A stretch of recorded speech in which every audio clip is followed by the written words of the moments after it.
helpful with flaws. So there is a small story which I would like to narrate to you all, wherein there was a farmer and he had two buckets. So every day he has to go to the river and bring water to his home in those two buckets. So one was, those two buckets were tied to the two ends of a stick, and he used to carry and bring it every day to his home. One of the buckets had cracks. Now, every day he used to do this process happens every day. One of the buckets started feeling bad because that was a cracked bucket. Now he started feeling bad. So, and once he decides to talk to this farmer, he says, "Sir, I'm not serving you properly. My meaning of being in existence is not done. So I'm not right for you." So he starts feeling low. He starts feeling distressed.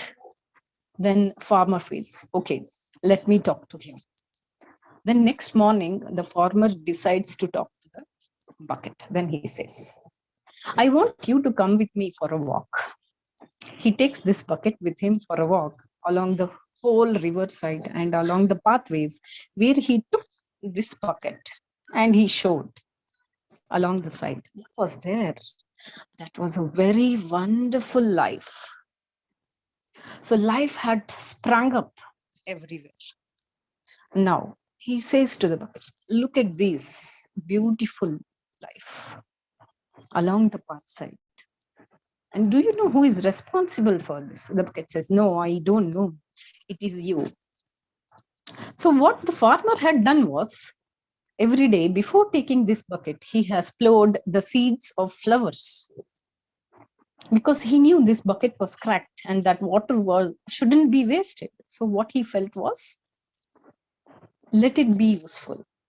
So what he did, he put seeds on the pots. So every day when water was leaked from that leaked bucket, it was responsible for some growth. And that growth was magnificent, beautiful growth. So the life had sprung the whole path. Then he says to the bucket, "See, if you were not cracked, then it wouldn't have been possible to have such a beautiful life along the pathways." Okay, friends, instead of us having the flaws, we many times are responsible for growth of others, which we don't realize, or unknowingly we help others, even when we have flaws. I've seen such many examples in my life. So, when I was born as daughter to my parents, third, youngest among the three, then my parents never have felt I'm a girl. They brought me up in a beautiful, loving manner, helping me in my path throughout. Okay, so that is how it was, and it was a beautiful journey for me. In my MBA, I started getting the challenges. I had to overcome my stage fright. I did it with many of the speeches by going on the stage most of the times and getting through. And my first breakthrough was the Hindi debate that I won. And today I stand strong as assistant professor, and I'm here at Speaker Circle to improve my talks. That's it. Thank you all for giving me this opportunity.